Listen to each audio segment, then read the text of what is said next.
Hi, I'm Alex Elle, and I write books for a living. The Hey Girl podcast was created with sisterhood and storytelling in mind. Hey girl. Hey girl. Hey girl. Hey girl. I'll be sitting down with some phenomenal women to discuss love. I believe we grew distant out of love of some type, like, I don't want to hurt you. Loss. Really don't know what's going to trigger that feeling of grief in any moment. And a topic very important to my work, self-care. I'm holding on to this self-care with every ounce of me. Join us as we journey through sharing together. This week's guest is one of my dearest friends. A lot of you may know her as Yoga Racheal, but she, to me, is Racheal.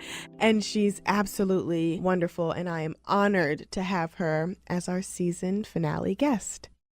Racheal is a yoga teacher, originally from California, now located in New York City. It's been wonderful watching her bloom through this journey and find her footing in teaching, specifically as a woman of color yoga instructor. Once I am in the front of the class and I'm teaching, I resonate with them, period. Mm-hmm. Probably more powerful than what I say. The fact that I look like you and I'm standing in front of you. Racheal moved from California to New York City on a whim. It's extremely inspiring because so many people are afraid to get up and go. And Racheal was one of those people, but she decided to do it anyway, and she hasn't looked back. I mean, that was a huge leap, but the thing that was on the forefront of my mind is if I can connect with 30 people, then I'll be okay, you know? I picked Racheal for the season finale because we have great chemistry. I want 3 self-care tips that you can give to our listeners. 3 self-care They have to be good. This is the season finale, okay? So it has to be good. I think her story is extremely important. It's one that is raw and real and relatable.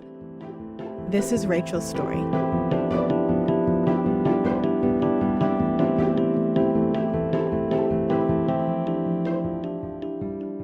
Hey girl. Hey girl. Racheal, it's so good to have you on the show. What's up? Thank you for having me. I'm so excited to be on the show. I can't wait to dive into our conversation today. I'm not sure if you know this, but this is our season finale episode. I'm thrilled that we'll be wrapping up the show with our conversation. So for those listeners who may not know who you are, please give us a little background about that and what you do. Oh gosh, the pressure. Okay. Hi everybody, I'm Racheal. I am a yoga teacher. I love yoga. I love it so much. I've been doing it for about 5 years now. About a year ago, I packed up and moved to New York, where I wanted to just be full-time yoga teacher, yoga everything. And in a huge nutshell, to keep it short, I mean, I moved here to teach, but I totally realized a lot more of the gifts that I have. So this move was definitely more than just yoga. Yeah, and I'm just like on this journey, just trying to figure out life while being an entrepreneur and a young Black woman, and just figuring everything out. That is who I am. Yes. And I'm your friend. And Racheal is my friend. So it's really been wonderful, to know you personally and just see your shift and your evolution through not only your career, but just your life. So thank you. To give a little bit of background, you were in the military before you started yoga. So I want to touch on your shift from the military life to being an entrepreneur and what really caused you to dive in to building your yoga practice and then teaching. I was actually, technically, I still am in the military. My contract doesn't end until 2019. Got it. Okay. But what made me transition to go into being inactive, which is what I am, why I can just, kind of do whatever. Mm-hmm. It was just because just deep down inside of me, I've always just been an entrepreneur. But I didn't realize it until I was in the military, until I was being told what to do every single day of every single moment, blah, blah, blah. And I was like, wow, I cannot stand this. And until it got to the point where it was just like, I definitely was just in a depression. Like, I was sad to wake up to have to go to work. And every time I would get off work, I wasn't even like excited that I was getting off. I was just sad that I had to get up and do it again the next day. It was really bad. And that was just like a day after day after day thing. And then I'm a great hard worker, but when I'm completely uninterested in something, I mean, my work ethic was horrible. Like, I mean, horrible. And I felt like, okay, I'm ruining my reputation at this point. So Mm. I knew it was time to go. Thankfully, social Instagram really, to be more specific, became a thing while I'm in the military being tortured. So I started kind of like diverting my attention there. Via Instagram, I found this girl named Irene, who is how I got introduced to yoga. So yoga, just having that little time to practice after work, before work, became like my little saving grace. So eventually, the snowball started to roll. And then I was like, you know what? I really like this. I want to do this. I'm an entrepreneur. Like, I can teach people and I love doing this. So I will finally have a job that I love to do. And Yeah. so eventually, after a bunch of drama at work, I finally was just like, you know what? I can't do this. Thankfully, I had a great set of superior officers who are also military men, but also entrepreneurs and creatives. And they Mm-hmm. knew that there was no way that I could really bloom in that toxic environment. And so they did everything they could to get, the right paperwork in the right hands without any repercussions on me so that I could, separate, quote unquote. And then 4 months later, I moved to New York and I've been here ever since. What was the question? What were we No. Oh, military. Yeah. Sorry. No, you're answering it. Okay, You're good. answering it, and these conversations are literally just that. So it doesn't even have to be any rhyme or reason. Just talk. Okay. Yeah. But yeah, in the in the military, I didn't realize how entrepreneurship had been ingrained in me since forever until I sat and like thought about it. Like when I was 2 years old, my mom started an in-home daycare. So she's Mm. basically always been a business owner. Yeah. And my dad, even though he was also in the military, he was in the Army, transitioned from the Army to work at Boeing, McDonnell Douglas. So he worked on aircrafts, helicopters, airplanes, and stuff. Even while he did that, he transitioned into owning his own real estate. So having, you're creating my own business has always been very much so right in my face, even though my parents didn't like shove it down my throat, Right. Right. And No, so I'm really thankful. absolutely. Yeah, they totally led by example in that. But they never told me like, get your own business. They never pushed me in any direction, but they totally showed me the direction that I'm ultimately going in. So I'm super thankful for that. But yeah, so the military was ultimately like my last like red flag. Like I cannot do this anymore. I need to work for myself. And the military is after having like, I probably had like 10 jobs. I would literally go get jobs. Like, okay, I need money. So I'm gonna Right. go to Walgreens and I'm gonna apply. I'm so, I'd be like all cute and all nice. They would hire me, be so excited for me to work. And then maybe like 2 weeks later I would quit because Yeah. I'm like, I can't do I this. can't do it. Right. So, okay, I so can't do it. let's talk about that, like trying to Yeah. find your passion and how hard that is because you're not the only one with that story. I'm not the only one with that story. Just trying to figure it out and trying to find our footing and our happiness, and not just doing things for a paycheck. How did the passion for yoga transform from a personal practice that you learned via Irene on Instagram to, okay, yeah, I can see myself teaching a class, to this is what I'm going to do and this is why I love doing it? That kind of happened kind of fast for me, Yeah. actually. I'd say within like 18 months. And it happened, naturally, I'm a pretty like kind of standoffish, shy to myself type of a person. So, and one thing that definitely, I feel like I'll always have this with me for the rest of my life, but I'm a server, you know what I mean? Mm-hmm. So I'm always prepared to be number two. Mm. And I don't want that to be like sound depressing or anything, but I'm just a server. That's what You're I do. here to serve. Yeah, I'm Mm-hmm. so comfortable being number two. I think it's an honor, it's a privilege to, clear someone else's pathway so they can walk that much smoother. I love that. But the downfall of that is I often think that I don't know anything. Mm. Like I'll be like, well, if I'm number two, then I couldn't possibly know that. So what started as me just practicing, it didn't translate into, well, I want to be a teacher for a while because I kept thinking, well, I don't know how to do this really. I Mm. don't really know how to do this. Like, let me just assist someone else doing it. I don't really know how to do it. And every day that's a battle for me. Yeah. But finally, when I got through that, I guess, and it was from enough people saying, well, can you teach me? And I was finally like, okay, well, if enough people are asking, then maybe I do know something.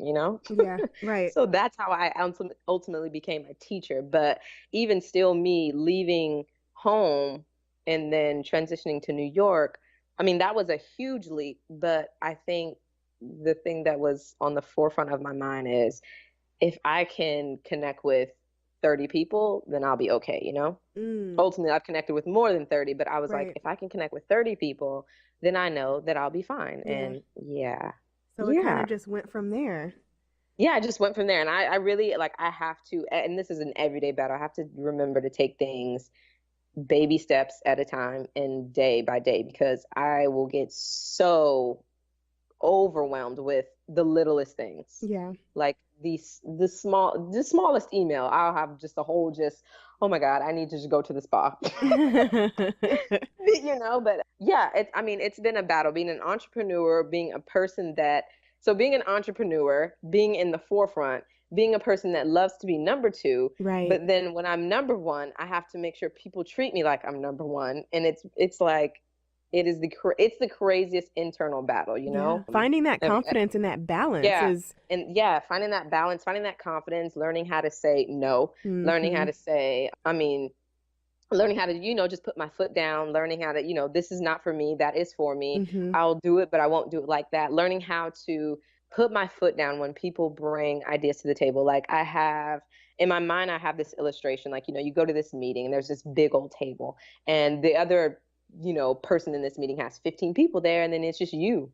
And oftentimes we'll feel like, or oftentimes I feel like whoever is on the other end of that conversation is so much bigger than me Mm. that I have to succumb to whatever it is. I have to compromise. I have to, because I feel like they're so much bigger. Like, how could my little Racheal self, make an impact in this big old project, which is a forever battle. But oh my gosh, finding that confidence as an entrepreneur is a struggle, but it's an encouraging struggle, because Right. every time you do it and you honor yourself, it's like, ooh, yes, girl, gold star. Okay, we Right. can do it again, you know? Right. So being someone who is a giver, who is a server, who is someone Yeah. who literally puts other people before themselves, which is great. I'm big on that, but I'm also big on self-care, right? So Yeah. how have you learned to pour into yourself first so that you can fill other people up, specifically your students? Because what is Yeah. so unique about you is there's not a lot of Black women doing what you're doing. There's not a lot of Black women in the yoga space in general. And there's not a lot of women of color who are shifting this narrative of, I'm in this space, I look different, my body may be different, but I'm in this space and I'm going to take up this space, So Mhm. how have you been able to kind of just come to fruition with that, with your self-care, so that you can feed into your students and give them the best that you can? Because at the end of the day, if you're empty, you can't fill your students. So how are Yeah. you balancing the comfortability of like being number two when you're teaching? You have to be number one, you have to be the Mhm. leader. Honestly, I don't even know if I know how to put into words how I find that balance. But I know I do find it. It Yeah. definitely happens. Yeah. A lot of it comes from honestly writing my own. So the things that I want to just, call up a friend and talk to about, I've adopted getting my journal and just writing it down. So it looks really crazy because it looks like I'm having a conversation with myself, which I really am. But a lot of it is just decompressing. And then every once in a while, I do find a teacher friend that looks just like me and is going through the same things that I go through. Yep. So Yep. it's super good to find that connection and be able to just like pour out into someone who has the same contents as you know what I mean? Right. And just surrounding myself with women that, whether they firsthand understand it or just empathetic, they get it. You know what I Right. mean? Right. Honestly, that's it. And then once I am in the front of the class and I'm teaching, one of the top things I get from people is like, oh my gosh, like, I resonate with them, period. Mm-hmm. And I understand that just recognition is that's probably more powerful than what I say. The fact that I look like you and I'm standing in front of you, Yeah. No. because Yeah. you can just see me and you can see me move, and then if you see me move, then okay, if she can do it, then I can do it. I haven't said a word to you, you know what I mean? Am I Right. even answering the question, Alex? No, you are. No, you are. Okay.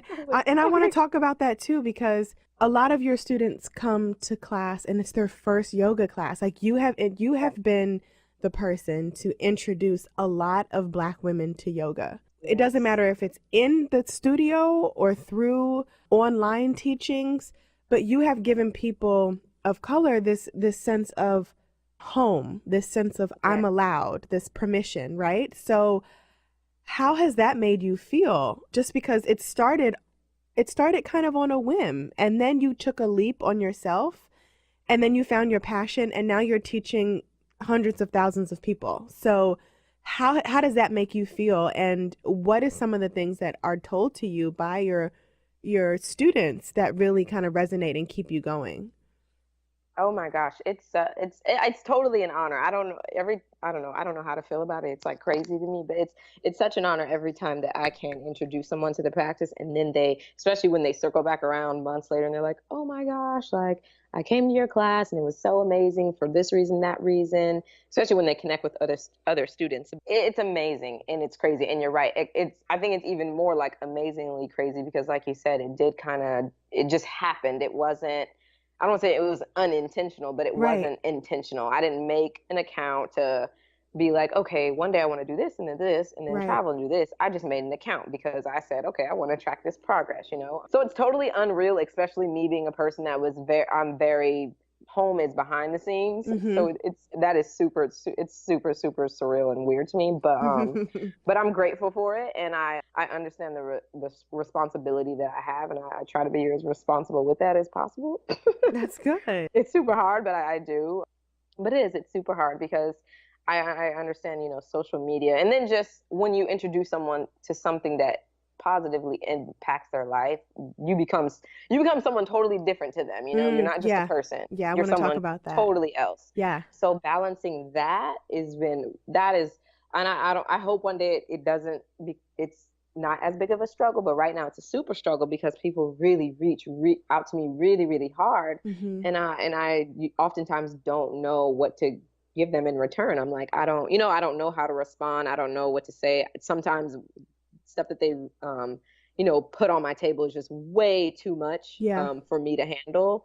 And I feel like I'm still finding a healthy way to set boundaries between me and the social world. I'm still figuring that one out, because right now the boundary is I'm just not going to talk to you, and I understand that hurts people's feelings. Yes. So I do want to go a different route.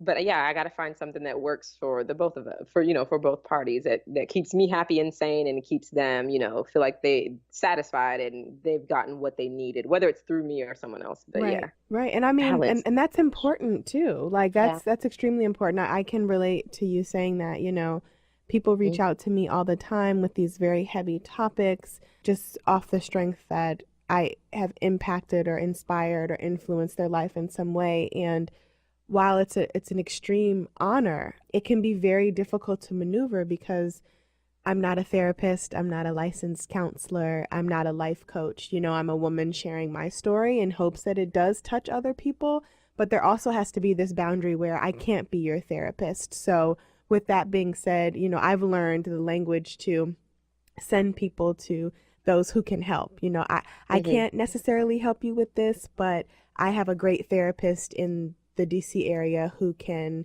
lead you in the right direction or whatever, because that's important too. I think that has a lot to do with self-care, but it also has a lot to do with protecting the community as well.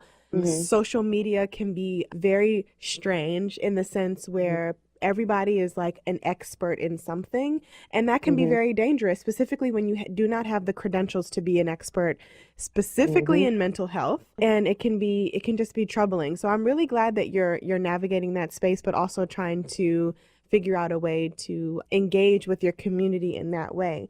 So when it comes to entrepreneurship, we've talked about this, off air and just in our girlfriend conversations, but naming your worth and sticking with that. We've had the conversation that a lot of people will reach out and want free services. They'll want favors. They'll want that there's all this hidden agenda as far as working with you. I know that is something that can be really frustrating, and I wanted to know how you navigate that space, or how you're learning to navigate that space, because it's hard. Yeah, oh my God, this honestly might be the hardest thing when it comes to business negotiations. It's super, super daunting, super hard to have that. I really don't like having that conversation. And so what I had to do was I started enlisting close friends that work well in that same managerial type of a space to speak on my behalf. It was super hard because first you have to have the conversation with your friend, like, okay, look, because you're my friend, I want you to act like this person in my life, but while you're being this person, I don't want you to be my friend. Like, this is business. So Right. that is super hard, but it works for me. And so now when I have, like, I don't have a full-time, round the clock manager, but I do have managers, if that Right. makes any No, sense. it does. So for deals, I'll just forward it off and I let them discuss. Mm, And it's easier for me to talk to someone that knows me and care. First of all, the fact that they know and care about me, half the stuff that happened in that conversation, they probably don't even report it back to me, which I'm so thankful for. right. But yeah, they're gatekeepers for me. They totally 100% protect me. But even still, there's still stuff to learn. Like every time I sign any contracts, I do any kind of deal, I'm like, okay, that was great for these reasons, but there's always like 30 other reasons. I'm like, cool, never going to do that again, never going to do that again. Going to make sure I look for that in the contract. Right. So it's just a forever learning process. Every project I do, I just try to come out with learning something. Yeah. It is super hard, especially when it comes to the actual money, because when you let your brain think like, wow, this company, this person is reaching out to me because they know I have this influence, but they're trying to give me crumbs. Like, Right. And I was, yeah, and I it's don't think so you really respect crazy. me, Right. like you said in the email. Right, right. It's so crazy. And I'm glad that you brought that up because you being a person who often sees yourself as number two, specifically because you're a giver, how have you maneuvered through that and not been like, okay, well, my fee is X amount, but this company is offering me X amount and free clothes because that's supposed to pay my rent? No. Like how have you been able to say, no, this is my fee, and or have your managers or handlers say, no, this is her fee and we're unable to be flexible on X, Y, and Z. Has that been hard? Because it's easy to be like, well, this big, huge company is reaching out to me, and it's almost like these companies feel like they're doing you a favor, you know? Yes. Yeah, for the most part, my managers will send the bounce back email. But the only time that email has ever been hard for me or them to send is when the person is very just blatantly disrespectful. Every once in a while, we'll have someone reach out to me to do something, collab on something, and they don't have the budget, they don't have the funds, they might not have almost anything that I'm asking for, Right. but it's the approach Mm-hmm. Mm-hmm. that's more important than anything. If you don't have the budget, then that really should be the first thing that you say. Yeah. And then, you know what I mean? There's just Right. ways to go about things. And when Right. people don't go about, and like people who don't have budgets, you don't, and you know better than than to Right. ask for things the way that you do. And Right. that's why I really don't care when I, have to hit them back with the, no, no, thanks, nope, no, just no, of however I say it. But the people that do reach out that don't have budgets, I've rarely said no to people that with the really heartfelt emails, Right. And because with those brands emails are I'm sure rare, that first of you all. connect with. Like, Exactly. It's all about the vibe. It's all about the connectivity. Because it's not always about the money. If right. I'm working, then yes, I need compensation. Right. But compensation isn't always monetary. Right. Sometimes it's the connection. Sometimes maybe it's what you have is much more valuable than money. Yeah, and I just really appreciate people who come correct. Oh my gosh, they're so rare, and I really cherish them. Actually, every person that has ever reached out to me and came at that amazing angle, like, hey, I don't have, or whether they have it or not, but they came at me with that really respectful angle and attitude, we've maintained some sort of relationship. But what you were saying was, how does, like, me feeling like I'm Racheal, I belong behind the curtain, number two, that's my spot, I hold it down, how that helps me in this sense, it helps and hurts me. But how it helps me is, since I know how to be number two, I know how to serve, I know how to treat people, Yeah.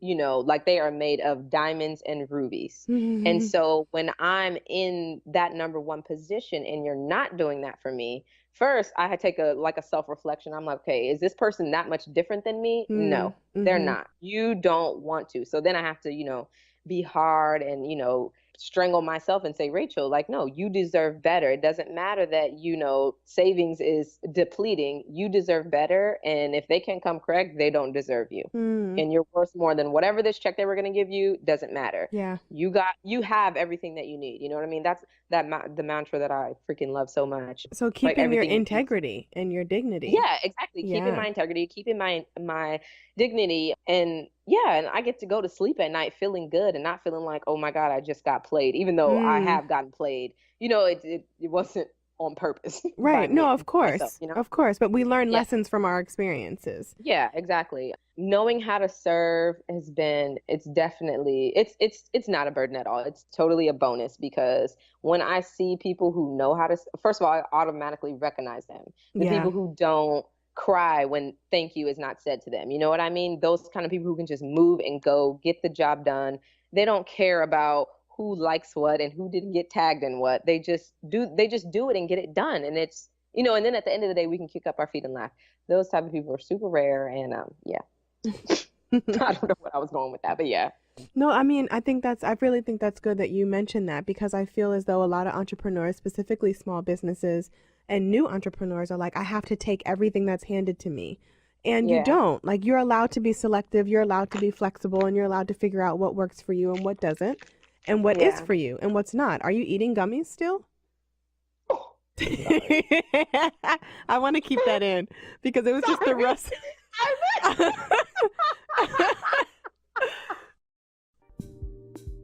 It's so important that people are hearing this conversation and hopefully being like, you know what, I can relate to that. And yeah, I'm a new business, or I want to be an entrepreneur, and I don't have to settle for every check, every penny, every opportunity that's sent my way, because I feel like the beauty in entrepreneurship is that you're able to make your own, and make your own can look and feel and taste differently for everybody. But ultimately, a lot of people are leaving their careers, their jobs, their traditional way of earning income, because they're unhappy. So why would you step into entrepreneurship to be unhappy and to settle? I feel like entrepreneurship bridges that gap of settling. Like, you don't have to settle. Find your boundaries and your balance, and work through that, and figure out what works best for you, because happiness matters. And I know for me, when I was working in my 9-to-5, and I've shared this on the podcast before, like, I was called a low budget employee like 2 weeks before I quit. I was called a low budget employee before asking to stay and get a raise. I was miserable. My daughter had just started kindergarten. I was missing bedtime, bath time, homework time, bus time. I was missing life because I was chasing a check, and I was not happy or fulfilled. And I had a best-selling book out at the time. Words from a Wanderer was out and flourishing. And it was up to me to be like, are you going to keep doing both, or are you going to pick one? And not because doing both is a bad thing, but for me, doing both wasn't working. I was sacrificing my family life for something that just was not fulfilling, and working for people who did not appreciate me. So with that being said, after I quit, it was so funny. Ryan and I were dating long distance at the time. I called him. I said, I quit my job. I called my mom. She worked on L Street in DC. I worked on M. We were a block away. I called her. I told her I quit my job. And the next week, I think it was Ohio State University, they booked me to come talk. And it was just like, I had to take control of my life and my joy and my happiness. And I stepped into that position like, I write books. I write words. I'm a creator. That is what I need to be doing. And either I'm going to suck at it, which I don't think I would suck at it, but I could, I'm either going to fail or I'm going to fly. And I tell people that all the time. You have to choose what you want to do. Entrepreneurship is not just something that comes easy. It took me 5 years to quit my job. And it took me 5 years to find my voice.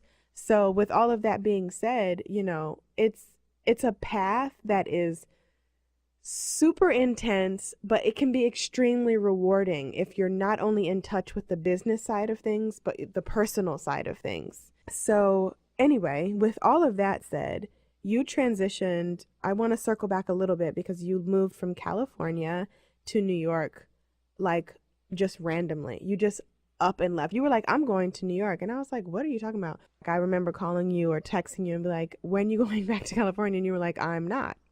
And Yeah, I was serious. I was serious. Clearly, because you're still there. So, like, what was that about? Like, why did you decide to just be like, I'm going to fly or fail at this, but I'm not going to not try to do it?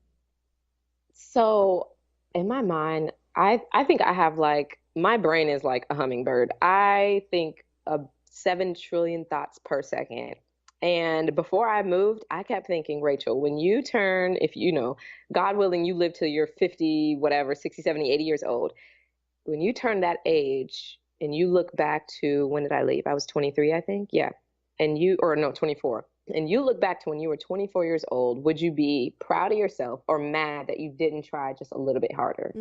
And I was like, and I find, going back and forth in my head months about this, maybe like 3 or 4 months. Because the August before I moved, I visited New York. So 6 months later, I moved. So for 3 months, I was like, but for the last 3 months, I was like, girl, like you need to make a decision. And I was on that 3-month timetable because I had booked a gig in Miami. And so I was already going to leave. And in my mind, I was like, if I'm going to leave, when I leave Miami, I'm flying to New York and I'm not coming home. Yeah. And that's exactly what I did. Yeah.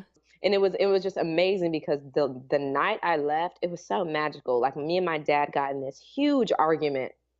And he was just like, you need to figure out what you're doing because mind you, at the time I'm quitting jobs in school, out of school, just cannot figure out what I'm going to do. So he's frustrated out of this world with me. So he's like, well, you need to figure out what you're going to do. Like, are you going to do yoga? Like, are you going to go to school? Are you going to work? Like, what are you going to do? And I was just like, I just want to teach. Like, and I was trying to, and I still feel like I don't have the words, but I was trying to tell him like, I know that this is going to lead me to the other doors of things that I want to do. Right. I didn't know how to say that. And so I was just like, I need you to just give me time. That's all I, could say. And he was just like, girl, I didn't give you time. But right. So that night, my friend Marissa, oh, I love her so much. My friend Marissa, she came actually that morning. She came to me at like 4 o'clock in the morning to take me to the airport to leave for Miami. And on our way to the airport, she was actually the first person I told on my way there. She was asking me like, when do I pick you up? And I was like, you know what, girl, I'm not going to come back. She was so encouraged. Like, I thought she was going to be like, for real? Like, what? Right. But she was like, it's about time. Oh, good. And I was like, oh my gosh. And she was just like, yep, like if you need me, like I don't have no money either, but let me know if you don't have no money. We can both figure out how to get you some money. She was just so encouraging. And so it was just the most amazing, magical morning. Got on that airplane, went to Miami, left Miami, went to New York. And here we are today. But that transition right there, like me and my dad arguing was the final moment where I had to make a decision because he was like, if you leave, like, don't come back. Like, it was super dramatic. And I knew in that moment, I was like, okay, I got to make a decision. Because right now he's saying, if you leave, don't come back. But if you don't leave, you can stay and be comfortable here. But if you leave, don't come back and it'll just be hard. I mean, my dad loves me, so I could always go back. But you know what I mean? Right. I mean, in the moment, it's intense. Yeah. Yeah. But in the moment, it was very intense. And so I was like, well, you know what? I'm going to leave and I'm not going to come back. I didn't say that in my head. Right. And so I did just that. And I mean, and that wasn't, I thought, woo, the battle's over. Not even kind of. Right. I got to New York and then, it was like, okay, I'm here. Now what? But okay, I said I wanted to come and teach, but I have no job. I don't have a studio here. I don't know anyone here. Like, I think I knew or was acquainted with like 1 or 2 teachers. And then I had my 2 friends that I lived with, but they're not teachers, so they had their own lives. Yeah. So it was a battle. I mean, it was a journey. I feel like that was like day 1 when I landed. And I remember I took a picture and I posted on Instagram because I was like, look, Racheal, you're scared right now, but I know if you can make it through this, you'll look back on this picture and be super hype. And so I took this picture and I was like, home. And that was my caption. I was just like, home. Because I felt like that me putting it out there would hold me accountable to make a home where I was. And you have. Yeah, and I made a home. It's been amazing. There's so many magical moments have happened while I'm here, and I am so proud of my 24-year-old self for getting on that airplane. Yeah. So proud of her. Yeah. Because she took a risk and I'm so proud of you just as your friend, because it's been amazing to see not only your personal growth, but your growth as a teacher. Your story has evolved, your confidence has bloomed. It's just been extremely wonderful to watch you become who you are today. And I know it's only going to get better with time. So with all of that being said, I want to wrap up with 3 self-care tips that you can give to our listeners. 3 self-care They have to be tips. good. This is the season finale, okay? So it has to be okay. good. I think number 1 is going to be my favorite one. Y'all not ready. Number 1, it does not have to cost you a dime. Right. Thank you. Amen. You do not have to spend no money. Right. You don't have to spend no money. Number 2, oh my gosh, why'd you put me on the spot? Self-care does not have to be conventional. I hope that's the right, I hope I'm using the right word. Yeah. Your self-care doesn't have to be face masks and yoga. It can be driving for hours. It can be anything. It's whatever it is that makes you you. I feel like that's really what self-care is. It's finding that real authentic you and feeding her or him, that little person that's like, no, this is the real me. I think that's what self-care is. And then number 3, oh my gosh, no, one of my favorites is to literally, I find garden, like nooks, little chairs and stuff, and I go and I read my book. That is my favorite thing in the whole wide world right now. Snuggling That's up. my favorite. Outside That is my favorite. or inside? By myself too, not with any, I don't want company, by myself. Nice. And that's outside or inside? Outside. As soon as I can find a greenhouse, it's on. But right now we're outside. I love it. I love it. Thank you so much, Racheal. Thank you, Elsie. Oh my gosh, I'm you. so happy. I love you too. I can't wait to see you next month. Oh, and speaking of next month, for our DC, Maryland, Virginia folks, Self-care. Racheal and I, yes, are teaching a self-care session in DC. We have tickets available online. If you go to the Self-Care Sessions Instagram, you'll find the link to purchase tickets, and they are going fast. You guys are going to have fun. Racheal is leading affirmation-based yoga flow for an hour and a half, and I will be following up with teaching you how to journal and find your voice through writing. So if you're in the area, you need to come out, get your ticket. We're going to be so excited to see you, and this is probably going to be my last self-care session before I have this baby. So come catch and the yoga in person. The yoga is for all levels, so I don't think you need to know how to like put your toe in your nose. It's all levels. It's going to be super accessible for any and everybody, so that should not even be a question. Just I'm so excited. Yay, me too. Okay, well, I love you, and I'll talk to you soon. Bye. Bye.